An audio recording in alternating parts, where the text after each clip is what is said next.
శ్రీకృష్ణ పరబ్రహ్మణే నమః. అరుణాయ నమః, అచలాయ నమః, రమణాయ నమః, రామకృష్ణాయ నమః, శ్రీదత్త గురుభ్యో నమః. మనం రామాయణంలోని సుందరకాండ తత్వదీపికా వ్యాఖ్య చెప్పుకుంటున్నాము. ఈరోజు 18వ భాగం. శ్రీరాఘవం దశరథాత్మజమప్రమేయం సీతాపతిం రఘుకులాన్వయ రత్నదీపం ఆజానుబాహు అరవిందదళాయతాక్షం రామం నిశాచర వినాశకరం నమామి. వైదేహీ సహితం సురుద్రుమతలే హైమే మహామండపే మధ్యే పుష్పకమాసనే మణిమయే వీరాసనే సుస్థితం అగ్రే వాచయతి ప్రభంజనసుతే తత్వం మునిభ్యః పరం వ్యాఖ్యాంతం భరతాదిభిః పరివృతం రామం భజే శ్యామలం. ఆపదామపహర్తారం దాతారం సర్వసంపదాం లోకాభిరామం శ్రీరామం భూయో భూయో నమామ్యహం. గోష్పదీకృతవారాసిం అంటే ఆంజనేయ ప్రార్థన. గోష్పదీకృతవారాసిం మసకీకృత రాక్షసం రామాయణ మహామాలారత్నం వందే అనిలాత్మజం. అంజనానందనం వీరం జానకీ శోకనాశనం కపీసమక్షహంతారం వందే లంకా భయంకరం.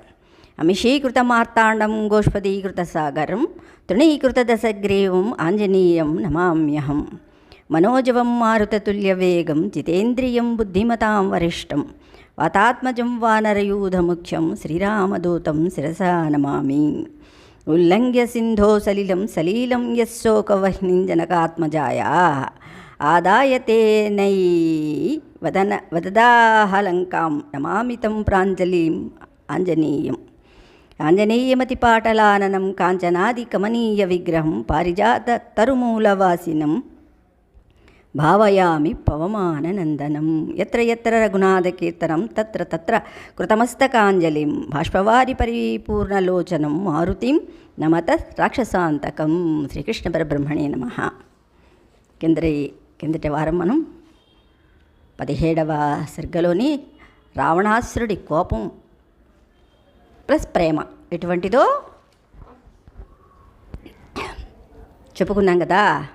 దీప్తాభ్యామివ దీపాభ్యాం సార్చిష స్నేహబిందవ అని చెప్పుకున్నాం. అంటే కోపాన్ని కలిగిన అతని నేత్రముల నుండి కన్నీటి బిందువులు మండుచున్న దీపముల నుండి మంటతో నూనె బొట్లు పడినట్లు ఉండెను.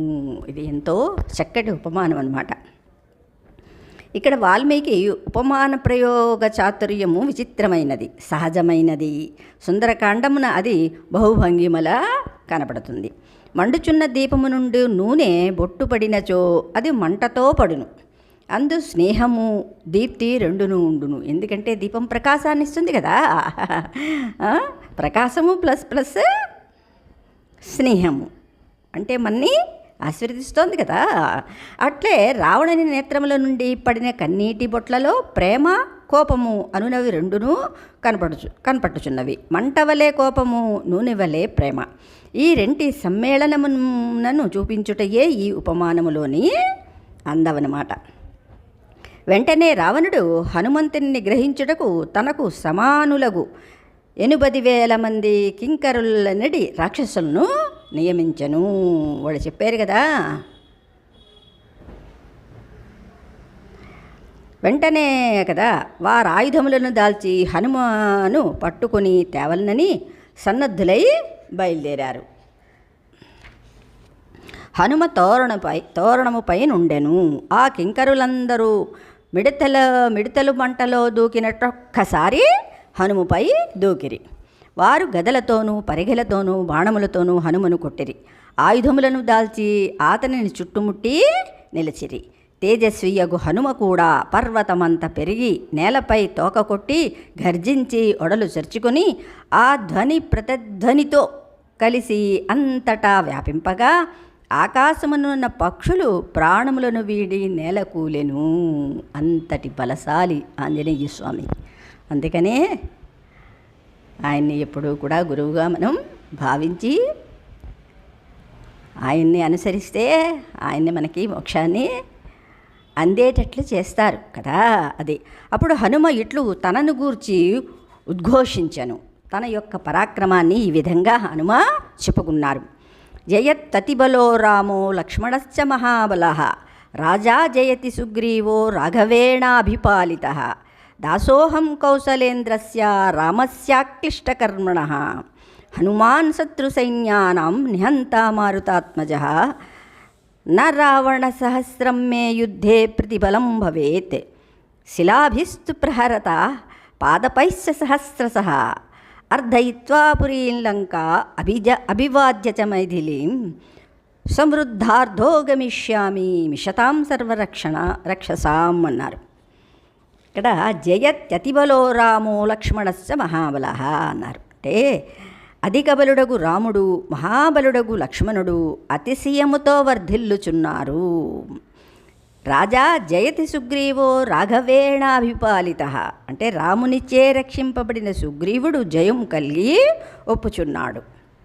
దాసోహం కౌసలేంద్రస్య రామస్య క్లిష్టకర్మణః హనుమాన్ శత్రుసైన్యానాం నిహంతా మారుతాత్మజ అన్నారు. అంటే నేను కౌసలేంద్రుడుగు రాముని దాసుడను, శత్రు సైన్యములను చంపువాడను, వాయుపుత్రుడను. 1000 మంది రావణులు వచ్చినను యుద్ధములో నన్నెదిరించి నిలవలేరు. శిలలతో వృక్షములతో మాత్రమే నేను కొట్టెదను. లంకాపురిని మర్దించి మైథిలికి నమస్కరించి సాధింపవలసిన కార్యమును సాధించి రాక్షసులందరూ చూచుచుండగా వెళ్ళెదను అని తనకు తాను అక్కడ ప్రకటించుకున్నారు హనుమ. ఇక్కడ తత్వదీపిక. ఇది హనుమ రాక్షస విజయమును ఉపయోగించు జయమంత్రము. దీనిని చదువుకొనుచున్నచో మనకు కూడా విరోధములు తొలగి విజయము చేకూరును అంటారు. అందుకని జయమంత్రాన్ని నేను ఇది 42వ దాంట్లోని 33, 34, 35, 36 అన్నమాట. కింకరులనడి రాక్షసులను చంపుటకు ముందు తానెవరో హనుమ చెప్పుకొని తోరణము నుండి దిగును. తోరణం గురించి మనం ఏమిటో చెప్పుకున్నాం కదా, అది అంటే తోరణం అంటే నేను అనే అహంకారం ఉండాలి కదా. ఆ నేను అనే అహంకారాన్ని కూడా వదిలేసి నేను చెయ్యటం లేదు, ఇది పరమాత్మే చేయిస్తున్నారు అని కార్యక్రమంలోకి దూకడమే హనుమ చేస్తున్న పని అన్నమాట. ఆ పని అయిపోగానే మళ్ళీ నేనుగా వచ్చేస్తాను కదా, తోరణం మీదకి వచ్చేస్తాను అనమాట. సీతమ్మ హనుమ నెరింగించుటకు జంకి దాచెను. కానీ హనుమ తనను తూర్చి తానే వివరించెను. తాను రామదాసుడునని ఇందు పేర్కొనెను. ఇంతవరకు హనుమ ఎచ్చటను తనను దాసునిగా పేర్కొనలేదు. సుగ్రీవ సచివుడు రామదూత అనియే చెప్పుచుండెను. సీతమ్మను చూచిన తర్వాత హనుమకు స్వస్వరూపము తెలిసెను. ఇక్కడ సీత అంటే శాంతి. ఎప్పుడైతే శాంతి లభిస్తుందో అప్పుడే స్వస్వరూపం అనుభవానికి వస్తుందన్నమాట. అంటే ఇక్కడ శాంతి ఎప్పుడు లభిస్తుంది? ధ్యానంలో అన్నిటినీ వదిలేసి, అవునా? అంటే నేను అనే అహంకారం పోతేనే శాంతి. ఆ శాంతి లభిస్తే పరమాత్మ లభించినట్టే కదా, అదనమాట. స్వరూపము తెలిసెను. ఆత్మలకు సహజమగు రూపము దాస్యము కదా. దాసభూత స్వతస్సర్వే ఆత్మాన పరమాత్మన అన్నారు. ఆత్మలన్నీయు పరమాత్మకు సహజముగా దాసులే అని చెప్పబడినది. ఇక్కడ ఆత్మ అంటే జీవులు కదా. జీవులన్నీ కూడా పరమాత్మకి దాసులే. అంటే పరమాత్మ లేనిదే నేను అనేదానికి ఉనికి లేదు కదా, అది. అందుకని మనం పరమాత్మకి ఎప్పటికీ కూడా దాసులమే. తాను ఏ కార్యము చేయుచునను వాని దాసుడై వాని అతిశయమునికే చేయవలెను. సర్వశక్తిమతియగు సీత రామునికే చెందినదై ఉండుట చూచి అట్టి శేషత్వమే ఆత్మస్వరూపముని హనుమ గుర్తించెను. అందుచే తనను రామదాసుగా పేర్కొనెను. ఇచ్చట తాను చేయు సర్వ వ్యాపారములు రాముడే తన ద్వారా చేయించుచున్నాడని, దాని వలన కలుగు అతిశయ అతనిదే అని భావించును. అట్లు భావించి రాక్షసులను జయించును. మనము కూడా దీన్ని భావించినచో హనుమ వలె ఖేదమునందక విజయము పొందుదుము. ఇప్పుడు హనుమ చేయునది విరోధి నిరసనము. శత్రువులను చంపుట, దాన్ని చేయువాడు తాను కాదనియు, ఆ కర్మ తనది కాదనియు, దాని వలన కలుగు ప్రీతియును తనది కాదనియు హనుమ భావించుచుండెను. ఇట్లు భావించుచు కర్మ చేయుచుండెను. అంటే ఏమిటి? పరమాత్మని తెలుసుకోవాలంటే ఇది నేను కాదు, ఇది నేను కాదు అని వదలాలి కదా. నేతి కదా. అంటే చేస్తున్నది ఎవరు కూడా ఏది కూడా నేను కాదు, అన్నీ కూడా తమంతట తామే తొలగిపోవాలన్నమాట. ఇదియే మనము అలవరుచుకొనవలసిన విజయ మంత్రము. దీన్ని సూచించుటకు హనుమ ఇచ్చట తోరణంపై కూర్చుండి ఉండెను. రాక్షసులను చంపుటకు మాత్రము కిందికి దూకుచు మరలా తోరణము నెక్కుచుండెను. ఈ తోరణమేమో తెలుసుకునవలెను. మనకు విరోధులు 3. నేను స్వతంత్రుడను, నాకే చెందినవాడను అనుకొనుట కదా. నేను బతికిపోతే చాలు, ఈ ప్రపంచమంతా కొట్టుకుపోయినా నేను బతకాలి అని అందరం కూడా సహజంగా అనుకునేది. ఎందుకంటే నా మీద నాకు అంత స్వతంత్రము కదా. తనను తాను రక్షించుకొని యత్నించుట 2వదనమాట. 3 తాను చేయి కర్మలకు కలిగేటి ప్రీతి తనదే అనుకొనుట. అవునా? ఈ 3ంటిని జయించుటయే విరోధి విజయము. దీన్ని నమః అను శబ్దము సాధనము. నా నేను కాదు అని కదా, నమః అదే భగవత్ ప్రాప్తి మానవ జీవితమునకు ప్రధాన లక్ష్యము. దాన్ని చేరుటకు మంత్రమే ద్వారము. అది 8 అక్షరముల మంత్రము కావచ్చు, 6 అక్షరముల మంత్రము కావచ్చు. ఓం నమో భగవతే వాసుదేవాయ, ఓం నమో నారాయణాయ, ఓం నమ శివాయ, ఏదైనా కావచ్చు. మంత్రము పరమాత్మకి చేరడానికి ద్వారం అన్నమాట. ఇందు 3 భాగములుండును. ఈ 3ని ద్వారములుగా భావించవలెను అన్నారు. రామాయ నమః కదా. గుమ్మమునకు 4 కమ్ములుండును. మనకు తెలిసిందే కదా, గుమ్మానికి 4 కమ్ములు ఉంటాయి. అటు ఇటు 2, పక్కలకి 2, పైన 1, కింద 1 కదా. సరే, దానికి ఏం రాస్తాం? 2 పక్కల ఉన్న వాటికి రామాయ, పొడుగు కమ్మెలకి, పైనది కిందది నమః. అవునా? ఇందు రామాయ అన్నవి గుమ్మమునకు 2 పక్కల నుండి 2 కమ్ముల వంటివి. నమః అనున్నది 2గా విడదీయదగినది నమః అనున్నది. గుమ్మది అనున్నది గుమ్మనికి క్రింది కమ్మి, అనున్నది పై కమ్మి. పై దానిని తోరణమందురు, దానిపై హనుమ నిలిచి ఉండెను. నేను కాదు అని కదా. అంటే ఫస్ట్ ఇక్కడ నేను అనే ఉన్నది, తర్వాత ఏముంది? మహా అనగా నమః శబ్దములోని నకారముపై ఉనికి కలిగి ఉండను. ఫస్ట్ ఉనికి ముందు ఉండాలి కదండి. నేను అనే ఉనికి స్ఫురణ అది ఉంటే కదా నేను అనే వ్యక్తిని ఇక్కడ నిలబడగలుగుతాను. ఆ ఉనికే లేకపోతే మనం సంబోధన ఎలా చేస్తాం? సంబోధన తనని తాను ఎలా పరిచయం చేసుకోగలుగుతాం? అందుకని నా అనేది ఉనికి అన్నమాట. ఆ ఉనికిని కూడా కోల్పోవాలి. ఎప్పుడూ పరమాత్మని అంటే కర్మ చేసేటప్పుడు దాన్ని ఏం చేయాలి? నిష్కామ కర్మ, నేను చేస్తున్నాను అనే భావన లేని స్థితిలోని కర్మలని చెయ్యాలి. అంటే నిష్కామంగా. అందుకని తోరణం పైకి నేను అనేది ఉండాలి. పని చేసేటప్పుడు అహంకారాన్ని తీసేయాలి. ఇక్కడ ఇంత చక్కగా చెప్పారన్నమాట. నకారంపై ఉనికి కలిగి ఉండను. నాది కాదు కదా, నాది కాదు. నేను నాకు చెందినవాడను కాను. నేను నాకు రక్షకుడను కూడా కాదు. చేసిన పని వలన కలిగేటి ప్రయోజనము నాది కాదు అను భావముతో నుండి హనుమ యుద్ధము చేయుటకు దిగను. విరోధి నిరసనమునకు హనుమ అనుసరించిన విధమును జీవితమును మనమును నేర్చుకొనవలయను. అంటే నేనుగా ఉన్నప్పుడు అహంకారం అనేది ఉంటుంది. అంటే ఉనికి, నేను అనే ఉనికి. కానీ నిష్కామకర్మ చేసేటప్పుడు, పరమాత్మని పొందడానికి ప్రయత్నించేటప్పుడు ఇక్కడ ప్రయత్నం కూడా అవ్వదు. అంటే తురీయ స్థితిలో ఈ నా అనేది ఉండదన్నమాట.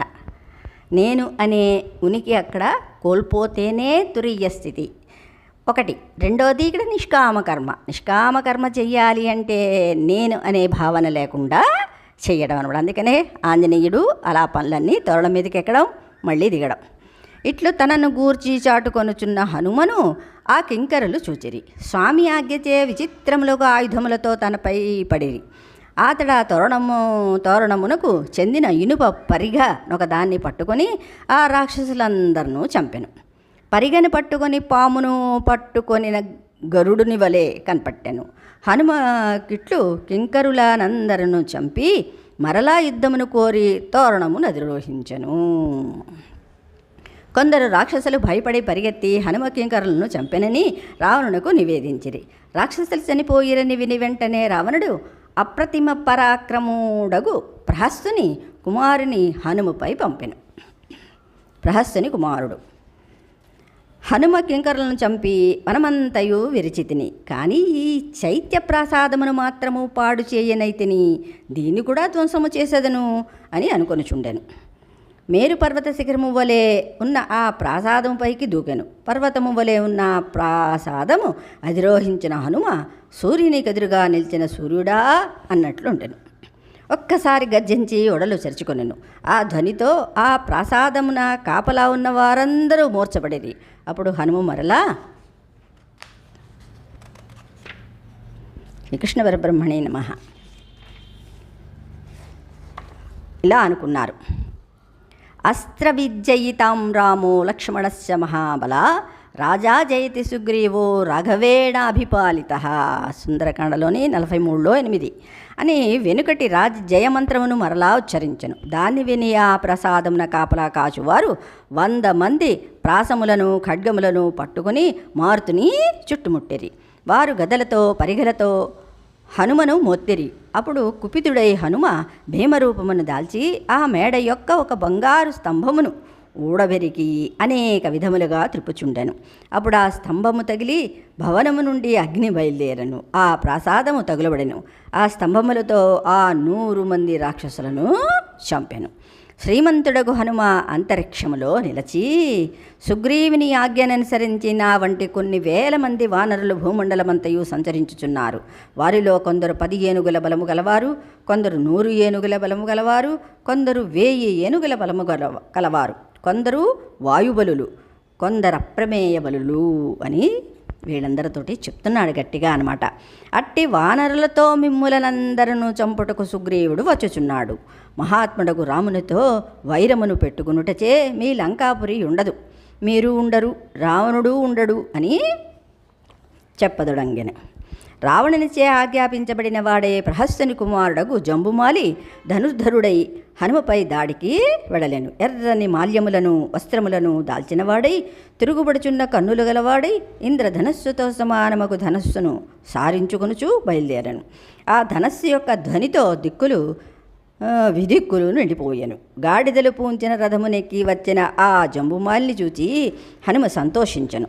తోరణంపై కూర్చుండి హనుమను జంబుమాలి చూచి వాడియగు బాణములతో కొట్టెను. అర్ధచంద్రాకారముకు బాణములతో ముఖమునందు శిరస్సునందు కొట్టెను. 10 బాణములతో బాహువులపై కొట్టెను. బాణపు దెబ్బలకు రక్తము చింబి హనుమ ముఖము వికసించి ఎర్ర తామర పువ్వు వలె ఉండెను. బాణపు దెబ్బ తిని హనుమ కోపము గలవాడై ఆ పక్కనే ఉన్న విశాలమగునొక శిలను చూచి దాన్ని పెకిలించి జంబుమాలిపై విసిరెను. దాన్ని జంబుమాలి 10 బాణములతో ముక్కలు చేశాను. అప్పుడు హనుమ పక్కనున్న ఒక పెద్ద చెట్టును ఊడబెరికి జంబుమాలి పైకి వెళ్ళుచుండెను. అప్పుడు జంబుమాలి ఆ చెట్టును 4 బాణములతోనూ, భుజముపై 5 బాణములతోనూ, గుండెపై 1 బాణముతోనూ, రొమ్ముపై 10 బాణములతోనూ హనుమను కొట్టెను. దానితో హనుమకు కోపం వచ్చి ఆ తోరణము యొక్క పరిఘనూడబెరికి జంబుమాలి గుండెలపై కొట్టెను. దానితో తస్య చైవ శిరో నాస్తి న బాహూ న చ జానుని న ధనుర్నధో రథో నా స్వాహ తత్రా దృశ్యంత నేషవః అన్నారు. జంబుమాలి నుగ్గు అయ్యాను. ఆ జంబుమాలికి శిరస్సు లేదు, బాహువులు లేవు, మోకాళ్ళు లేవు, ధనస్సు లేదు, రథము లేదు, అశ్వములు లేవు, బాణములు లేవు, ఏవియూ కనపడలేదు, అంతయు పొడియాయను. అందుకని ఇట్లు పొడియగుట సూచించుటకు వాల్మీకి శ్లోకమును వ్యస్త పదములతో రచించను. అంటే ఏది కంప్లీట్ లేదనమాట. ఇందొక్కటైనను సమస్త పదము లేదు, అన్నీయు వ్యస్తములే. జంబుమాలి శరీరము రథము మునుగునవి కూడా అట్లే విడిపోయినవని అర్థము. అదే తస్య చైవ శిరో నాస్తి న బాహూ న చ జానుని నధో అదే రథో నా స్వాహ తత్ర దృశ్యంత నేషవ. అంతా పొడి అయిపోయిందనమాట. జంబుమాలి చనిపోయినాడని, కింకరులు చనిపోయినారని రావణునికి మరింత కోపం వచ్చెను. వెంటనే మహాపరాక్రమవంతులకు 7 మంత్రుపుత్రులను హనుమ మీదికి వెళ్ళవలసినదిగా రావణుడు ఆజ్ఞాపించెను. మంత్రి కుమారులు 7. రాక్షసేంద్రుడగు రావణునిచే ప్రేరేపింపబడిన వారలై అగ్నిహోత్రముతో సమానమగు వర్చస్సు గల 7 మంత్రిసుతులు హనుమపై యుద్ధమునకు బయలుదేరిరి. మహాబలులగు వారేడుగురును మహాబలులగు సైనికులతో కూడిన వారై హనుమను జయించవలనని బయలుదేరి బంగారు జాలుతో కూడిన ధ్వజములు, పతాకములతో కూడిన మేఘగర్జనము వంటి ధ్వనిగల మహారథములతో బంగారుతో పొదగబడిన చిత్రములకు ధనుస్సులను సారించుచు ఉత్సాహంతో బయలుదేరి వారేడుగురును తోరణంపై ఉన్న హనుమపై మేఘములు వర్షించున్నట్లు బాణములను వర్షించరి. వర్షముల కొండవలే ఆ సరవృష్టిచే హనుమ కప్పబడి ఉండెను. అతివేగముగా అటు ఇటు సంచరించుచు బాణములు తలపై పడకుండునట్లుగా వేగము గల రథమును తన్ను చేరకుండునట్లు హనుమ చేయుచుండెను. ఇంద్రధనస్సులు గల మేఘములతో గాలి విహరించున్నట్లు ధనుర్ధరులకు ఆ మంత్రిసుతులతో హనుమ క్రీడించుచుండెను. ఘోరముగా శబ్దము చేయుచు ఆ సైన్యమునంతను బెదిరించుచు హనుమ రాక్షసులపై పరాక్రమించుచుండెను. పిడికిలితో కొందరును గీరెను, గుండెతో కొందరును కొట్టెను, కొందరును కుమ్మెను, అరచేతితో కొందరును కొట్టెను, పాదములతో కొందరును కుమ్మెను, పిడికిలితో కొందరును గుద్దెను, గోళ్లతో కొందరును గీరెను, గుండెతో కొందరును త్రోసెను, తొడలతో కొందరును కొట్టెను. కొందరా హనుమ ధ్వనికే నేలకూలిరి. ఇట్లు మంత్రి సుతులందరూ హనుమచే చంపబడిరి. మిగిలిన సైన్యమంతయు బెదిరి 10 దిక్కులకు పారిపోయెను. రక్తము కారుచుండగా అరచుచూ పారిపోచున్న రాక్షసుల ధ్వనితో లంకంతయు ప్రతిధ్వనించెను. ఇట్లు హనుమ ఆ మంత్రిసుతులను చంపి ఇంకనూ మరికొందరును చంపనుత్సాహము గలవాడై తోరణమును మరలా అధిరోహించెను. మహాత్ముడగు హనుమ మంత్రి సుతులను చంపినాడని విని రావణుడు లోలోపల ఆలోచించుకుని విరూపాక్షులను దుర్ధరుని, ప్రఘసుని, భాసకర్ణుని పంపుటకు నిశ్చయించెను. వీరైదుగురును సేనాగ్రనాయకులు. వీరు నీతి విశారదులు, వాయువేగ సమవేగము కలవారు, హనుమంతుని పట్టవలనను పట్టుదల కలవారు. వారితో రావణుడు ఇట్లు చెప్పెను: ఓ సేనానాయకులారా, వాజిరథమాతంగములతో మీరేగి ఆ వానరుని శాసింపుడు. వాని ఎదుట అప్రమత్తములుగా ఉండవలెను. దేశకాల విరోధులకు కార్యములను పరిహరింపుడు. అతడు వానరుడు కాదు, మహాబలము గల మహాభూతమై ఉండవలెను.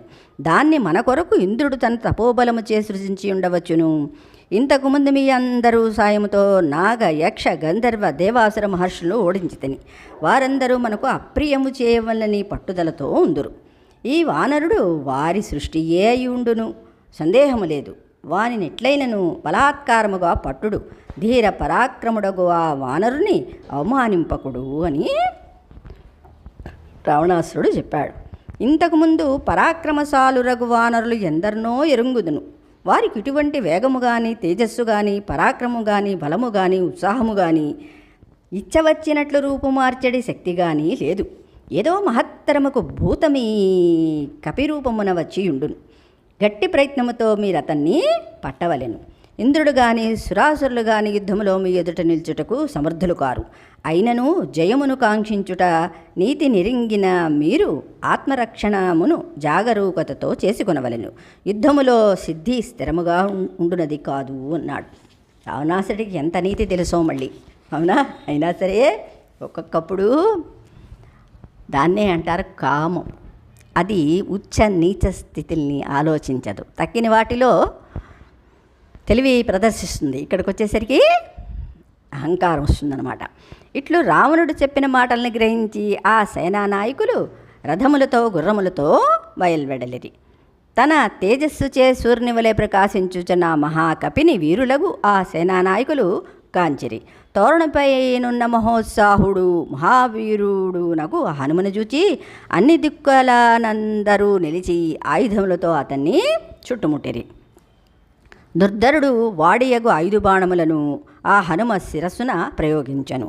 5 బాణముల దెబ్బతిని ఒక్కసారి ధ్వని చేయుచు 10 దిక్కులను ప్రతిధ్వనింపజేయుచు హనుమ ఆకాశములో కెగిరెను. రథముతోనున్న దుర్ధరుడు హనుమపై 100 కొలది బాణములను చిమ్ముచుండెను. బాణములను వర్షించుచున్న ఆ దుర్ధరుని వాయుమేఘమును వారించినట్లు హనుమ అడ్డుకొనెను. దుర్ధరునితో హనుమ యుద్ధము చేయుచు చాలా దూరముగా ఆకాశంపైకి ఎగిరి కొండపై పిడుగుపడినట్లు దుర్ధరుని రథముపై పడెను. దానితో దుర్ధరుని రథము విరిగి పడెను. 8 గుర్రములు కూలిపోయెను. దుర్ధరుడు ప్రాణములు వేడి నేల కొరిగెను. నేలపడిన దుర్ధరుని చూచి విరూపాక్షులు రోషముతో హనుమపైకి ఊరికిరి. వేగము గల వారిరువురి వేగమును తగ్గించి హనుమ నేలపైకి దిగి ఆ పక్కనున్న సాలవృక్షమును ఒకదాన్ని ఊడవెరికి ఆ 2 రాక్షసులను చంపెను. ఇట్లు 3 చనిపోయిన నారని చూచి ప్రగసుడు హనుమపై పడెను. ఒకవైపు నుండి భాసకర్ణుడు శూలములు పట్టుకొని హనుమపైకి ఉరికెను. 2వ వైపు నుండి ప్రగసుడు వాడియగు పట్టసముతో హనుమను ఎదిరించెను. వారిరువురు దెబ్బలచే హనుమ యొక్క ఒడలంతయు రక్తసిక్తమాయెను. అప్పుడు హనుమ బాలసూరిని పగిది భాషించుచుండెను. అప్పుడు కోపము తెచ్చుకొని హనుమ మృగములతో వృక్షములతో కూడిన ఒక కొండ శిఖరమును పెరికి ఆ ఇరువురిని చంపెను. ఇట్లా 5 సేనాపతులు చనిపోగా వారి సైన్యమును గుర్రములతో గుర్రములను, ఏనుగులతో ఏనుగులను, యోధులతో యోధులను, రథములతో రథములను కొట్టి హనుమ నాశనము చేసెను. ఇట్లా హనుమ 5 సేనా నాయకులను చంపి ప్రళయకాలమున ప్రజాక్షయము చేసి ఉత్సాహముతోనున్న కాలునివలే మరలా తోరణమును అధిరోహించెను. శ్రీకృష్ణ పరబ్రహ్మణే నమః. హనుమ యొక్క శక్తికి జై హనుమ, జై జై హనుమ. శ్రీకృష్ణ పరబ్రహ్మణే నమః.